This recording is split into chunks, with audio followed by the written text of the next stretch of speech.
So here's some tips on the final phase of rough shaping. All of you probably have something that has some lumps in it.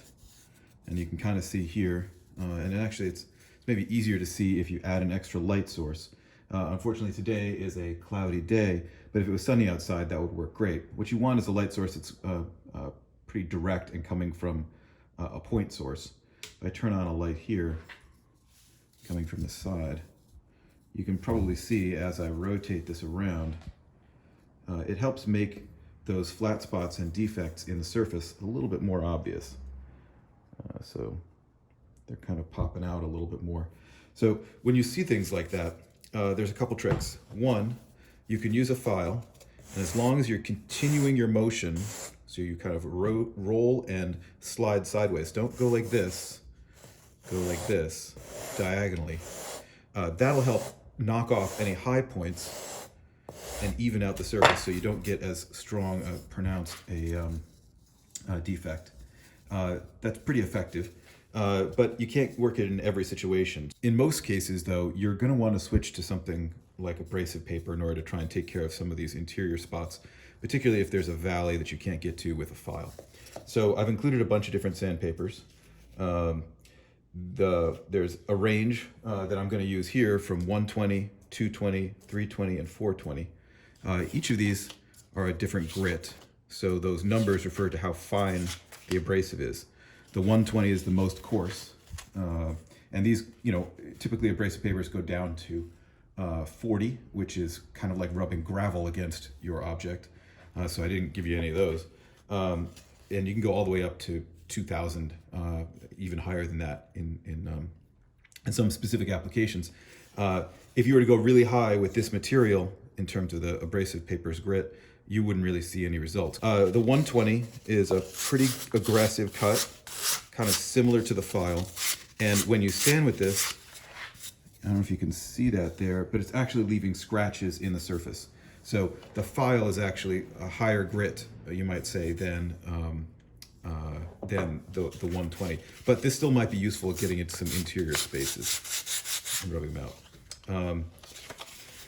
So I'm going to continue to work this a little bit, and I'm trying to find ways to average out any imperfections and stay away from the edges themselves.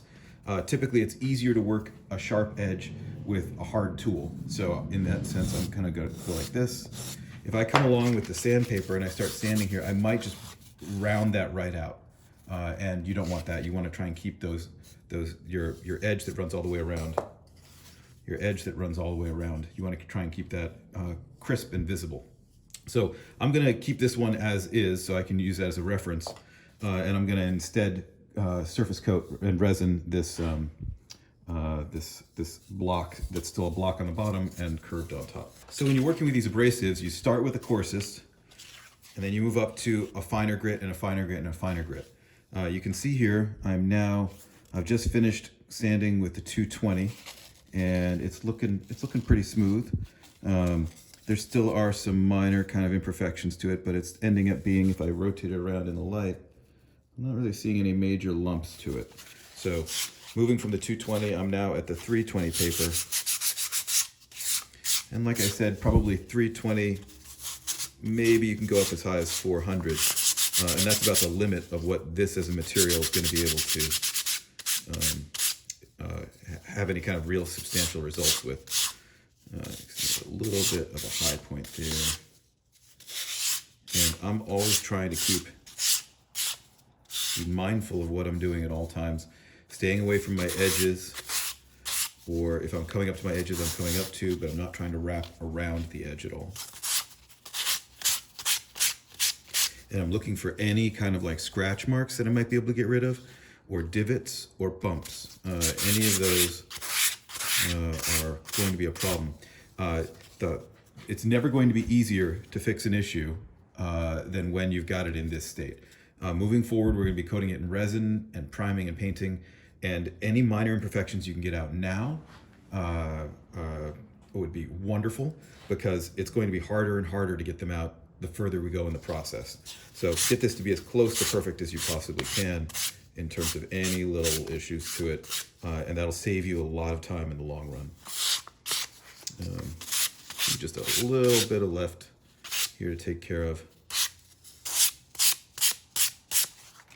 Maybe I'll switch to this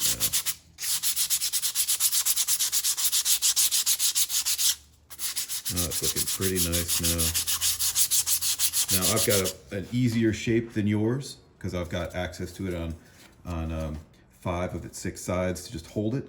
So I'm doing that so you can kind of see a base example rather than me going all the way into it. There's maybe a couple of little spots here. I'm using the edge of my finger here, kind of like as if it was a file. Trying to take off any remaining high points. If I were to go back to a coarser grit, I'd scratch this up right away and I'd have to kind of work the way through the process again in order to get it to be smooth.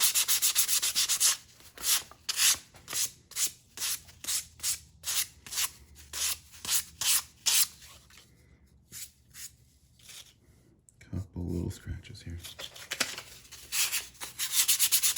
Now, one of the tricks is if you see a scratch that's running one way, try and sand in the opposite direction. So against, got a scratch here, I'm going to sand this way, or maybe at a diagonal to it. If you run with the scratch, you're probably going to keep that scratch there, or make it even worse. So if you run against it, you're going to be knocking down the material on either side of the scratch, and that's a better plan of attack.